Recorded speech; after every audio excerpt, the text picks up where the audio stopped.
Hello नमस्कार दर्शकों, ये रिश्ता क्या कहलाता में आप सभी का स्वागत है। आज के एपिसोड में हम देखेंगे एक नया ट्विस्ट। बेल आइकन को प्रेस कर लीजिए, लाइक और सब्सक्राइब करना ना भूलें।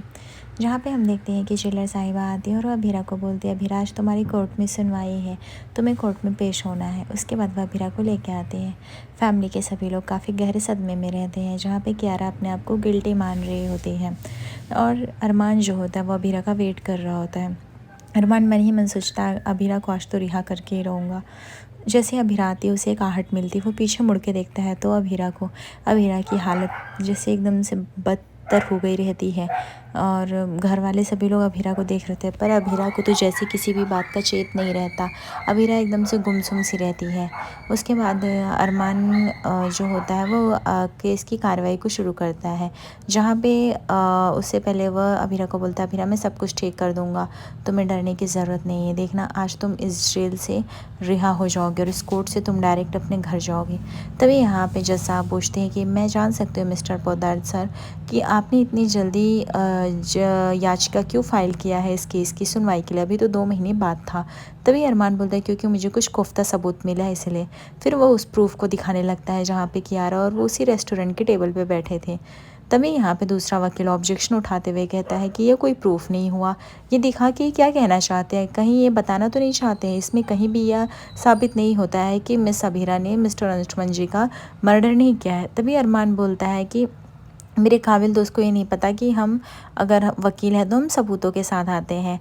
और वह जो होते बोलते मैं मिस्टर नीरज को पेश करना चाहूँगा जो उस टाइम उस रेस्टोरेंट में वेटर के रूप में थे। आप मुझे बताएंगे क्या हुआ था। तभी वो बताते हैं कि मिस अभीरा और मिस्टर अंशुमन जी आए थे हमारे यहाँ कैफ़े पे कॉफ़ी पीने। मेरा आई थिंक फर्स्ट या सेकेंड डे था, मुझे कुछ ज़्यादा पता नहीं था। शुगर पिल्स बहुत सारे गिर चुके थे, उसमें वह जहरीला पाउडर भी था, बट मुझे इतना कुछ नहीं पता था। मुझे नहीं पता था कि ये लोग उस जहरीला पाउडर भी रखें। मैंने वो उठा के रख दिया। आई थिंक उन्होंने इतना जान के देखा नहीं, उन्होंने उनको भी वो शुगर पिल्स लगा होगा और वो अचानक से अपनी कॉफ़ी में लिए और वो इनहेल कर लिए। इसमें अभीरा जी की कोई गलती नहीं थी, बिकॉज़ वो इनहेलर वो जो शुगर रखा गया था वो कंपनी ने रखा था, खुद कैफ़े ने। और जैसे उन्हें सच का पता चला कि उस टाइम मैं ऑन ड्यूटी था, उन लोगों ने मुझे निकाल दिया। उसके बाद यहाँ पे अरमान जो था वो सीढ़ी भी दिखाता है कि ये सब प्रूफ है। आई थिंक उन लोगों ने सीसीटीवी फुटेज डैमेज करने की कोशिश की और सिर्फ रखा वही जिसमें अभीरा थी, बट हमारे पास सारे सीसीटीवी फुटेज है कि वहाँ पे कौन से कस्टमर्स आते थे, क्या लेते थे। ये लोग अपने कस्टमर्स को इलीगल तरीके से कॉफ़ी के रूप में ये सब बेचते थे, जिससे उनके काफ़ी अच्छा व्यापार भी चलता था। मैं सिर्फ ये कहना चाहता हूँ कि आप सारे सबूतों को एक बार गो थ्रू कीजिए, उसके बाद ही अपनी केस की सुनवाई कीजिए, क्योंकि अभीरा की कोई गलती नहीं है, उन्हें सिर्फ फंसाया गया। वो अंशुमन जी के साथ ज़रूर थी, लेकिन ना ही उन्होंने कोई कॉफ़ी की सिप पी, ना ही उन्होंने कॉफ़ी बना के पिया और ना ही दिया। ये बात आप देख सकते हैं। उन्होंने सिर्फ और सिर्फ अब कॉफ़ी को चला रहे थे, जिसमें उनको ये भी नहीं पता था कि वो शुगर डाले हैं क्या डाले हैं। उसके बाद यहाँ पे जज साहिबा जो होती हैं वो सारे सबूतों को ध्यान से देखती हैं और उसके बाद वह अपना कड़ा फैसला सुनाती है और वो बोलती है कि सारे सबूतों को मद्देनज़र देखते हुए हम कह सकते हैं कि अभीरा बेकसूर है और उन्हें हम रिहा करते हैं। तभी कोर्ट की याचिका जो होती ख़त्म होती है। अभीरा जो होती है उसको मानो किसी बात की खुशी नहीं हो रही थी, क्योंकि वह एक गहरे सदमे में होती जहाँ से निकल ही नहीं पाती है। अरमान सारा केस की सुनवाई ख़त्म होने के बाद वह अभीरा के पास जाता है और वह उसे गले लगाता है, लेकिन अभीरा जो होती है उसे हक भी नहीं करती है। अरमान को तभी आहट हो जाती है कि शायद अभीरा खुश नहीं है। अरमान जो होता है अभीरा को बोलता है, अभीरा सॉरी इतना लेट करने के लिए, मैंने इतना लेट किया, बट अभी तुम घर चलोगे ना सब कुछ ठीक हो जाएगा। जहाँ पे फूफा सा चाचा सा सभी लोग अभीरा को आशीर्वाद दे रहे होते हैं। कियारा जो होती है वो तुरंत दौड़ के आती है, अभीरा को गले लगा लेती है और वह बोलती, अरमान जो होता है वह अभीरा को बोलता है, अभीरा तुम घर चलो। उसके बाद हम देखते हैं यहाँ पे जेलर साहिबा आती है और अरमान को बताती है कि अभीरा जी को काफ़ी गहरा सदमा लगा है, वो हमेशा जेल में अपनी बच्ची को ही याद करती रही है। मुझे लगता है कि आप उनकी बच्ची से जल्द मिला दीजिए, अभी उस सदमे से निकलने में इन्हें टाइम लगेगा। अभीरा आता है और वो बोलता है कि मुझे तो इस कपड़ों में बिल्कुल भी अच्छी नहीं लग रही, चल मैं तेरा कपड़ा चेंज कराता हूँ।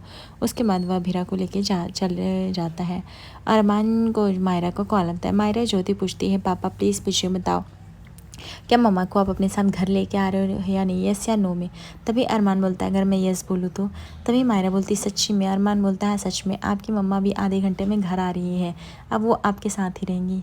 यह सुनकर मायरा बहुत ही खुश हो जाती है, तेज़ी तेज़ी से जंप करने लगती है।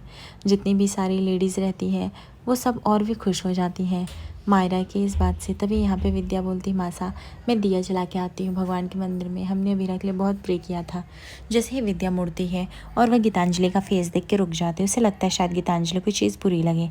वह पूजा कर ही रही होती, गीतांजलि वहाँ पहुँचती है। विद्या बोलती है, भगवान जी के शरणों में आके हमेशा अपनी बात कह देनी चाहिए, जो ना भी कहने का मन हो।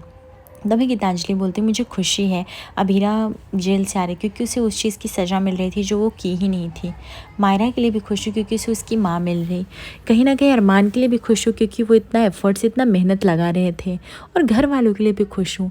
लेकिन इन सब खुशी के चलते मेरा क्या होगा? मैं तो कुछ भी नहीं। अगर अरमान मायरा से दूर नहीं रहेंगे तो अभीरा के पास जाएंगे ही, और अगर अरमान सिर्फ मायरा के पास रहेंगे तो वो अभीरा से भी दूर नहीं रह पाएंगे। मैं क्या करूँ?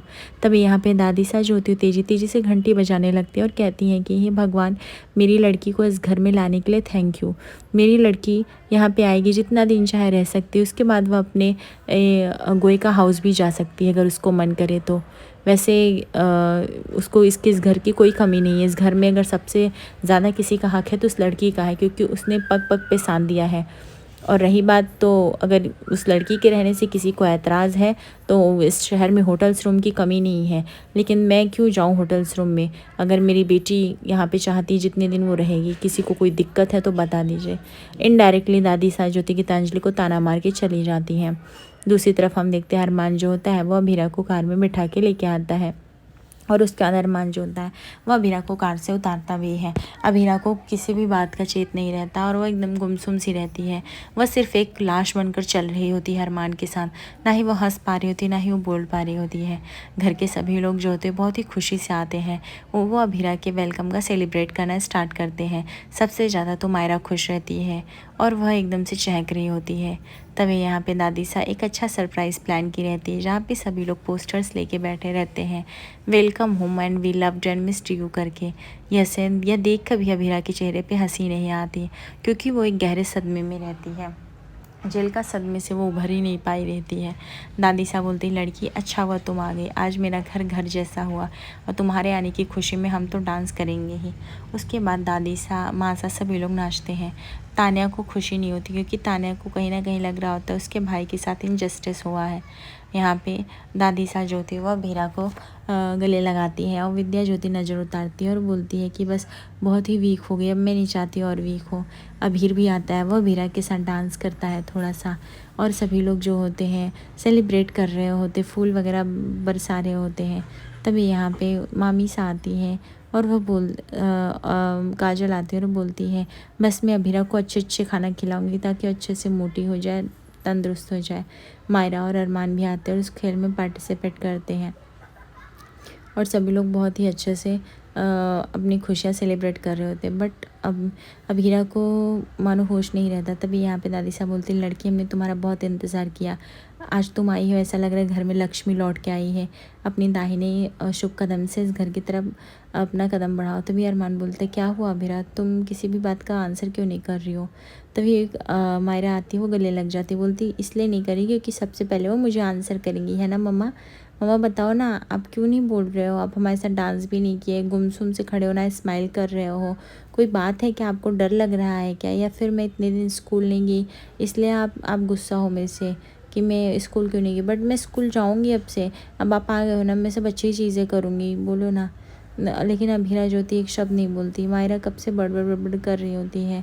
तभी अरमान बोलता है कि अभीरा क्या हो गया है तुम मायरा की बातों का जवाब क्यों नहीं दे रही हो? उसे गले क्यों नहीं लगा रही हो? एटलीस्ट उसके सर पे एक बार हाथ तो रखो। वो कितनी तरस गई थी तुम्हारे लिए। अभीरा बोलो ना, क्या हुआ? तुम मायरा की तरफ देख क्यों नहीं रही हो? ज़रा देखो, तुम्हारी बच्ची तुम्हें बुला रही है। मायरा जो थी बार बार बोल रही होती है अभीरा को, मम्मा प्लीज़ मेरी तरफ देखो ना, मम्मा प्लीज़ मुझे गले लगाओ।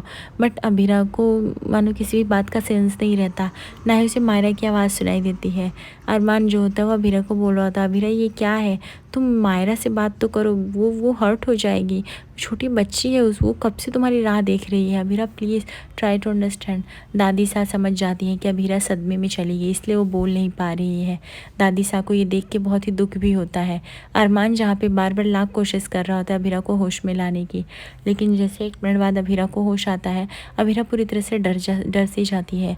अभीरा को लगता है कि वो कहाँ आ गई है, जेल के अंदर ये लोग कौन से हैं, और वह उस सदमे को झेल नहीं पा रही होती, और वह तुरंत जैसे मायरा गले लगने की कोशिश करती, वो उसे धक्का देके तुरंत भागने लगती है। और अरमान जो होता है वह माँ अभीरा के पीछे पीछे दौड़ के आता है। अभीरा किसी की भी नहीं सुनती है, वह तेज़ी से भागती रहती है और अचानक से सीढ़ी पे उसका पैर फिसल जाता है। लेकिन इन मौके पे अरमान आता है और जो कि उसे संभाल लेता है। अभीरा जो होती है वह 2 मिनट के लिए अरमान को देखती है। गीतांजलि की नज़र पड़ती है और उसे अच्छा नहीं लगता ये सब, और अभीरा अरमान का संग। दादी सा को थोड़ा सा अच्छा लगता है क्योंकि उन्हें लगता है अभीरा को संभालने के लिए अरमान तो है। जैसे ही अभीरा संभल जाती है वो तुरंत वहाँ से भाग के चली जाती है, अपने रूम को लॉक कर लेती है। मायरा और अरमान जो थे सीढ़ियों पे खड़े होकर बस सोच रहे होते हैं कि आखिर अभीरा के साथ ऐसा क्या हुआ है जो ऐसा करी। अभीरा जो थी वो रूम बंद करती है, तुरंत सारा लाइट जाती है, ऑफ़ करती है और वो टेबल के अंदर बैठ जाती है और उसे बहुत डर लग रहा होता है और वह सोच रही होती है कि मैं इस डर के मारे कहीं नहीं जा सकती हूँ। तभी हम देखते हैं कि अरमान और मायरा साथ में आते हैं।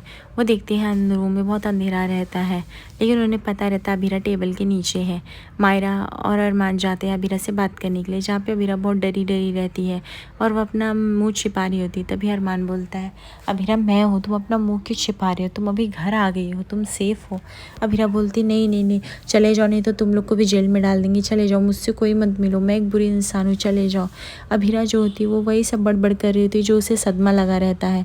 अरमान और मायरा कब से ट्राई कर रहे होते हैं अभीरा के साथ बात करने के लिए। मायरा रोई जा रही होती है, लेकिन अभीरा को चेत नहीं रहता। मायरा बार बार बोल रही होती है, मम्मा प्लीज़ मुझसे बात करो, भी आप बिल्ली फैमिली में आ गए, यहाँ पे कोई जेल नहीं है, कोई पुलिस वाले नहीं है, अभी आप हमेशा यहीं रहोगे, मम्मा प्लीज़ आँख खोलो ना। लेकिन अरमान जो होता है वो समझ जाता है, वो मायरा को बोलता है, बेटा आई थिंक आपकी मम्मा बहुत डिस्टर्ब है, हमें चलना चाहिए, हम बाद में आके बात करेंगे, उन्हें भी रेस्ट करने देना चाहिए। उसके बाद अरमान और मायरा को लेकर रूम से चला जाता है बाहर। आज रात के एपिसोड में दिखेंगे जहाँ पे अभीरा नीचे फ़र्श पे सो जाती है। उसके बाद अरमान और मायरा आते हैं, वो अभीरा को सपोर्ट देते हैं। विद्या जो होती है अरमान को समझाती है कि बेटा वो सब सपने मत देख जो पूरे नहीं हो सकते हैं, अब गीतांजलि ही तेरी पत्नी है और तुझे उसके बारे में सोचना पड़ेगा और यही एक सच है। आगे एपिसोड पे से बने रहिए दर्शकों, लाइक और सब्सक्राइब शेयर करना ना भूलें। Thank you.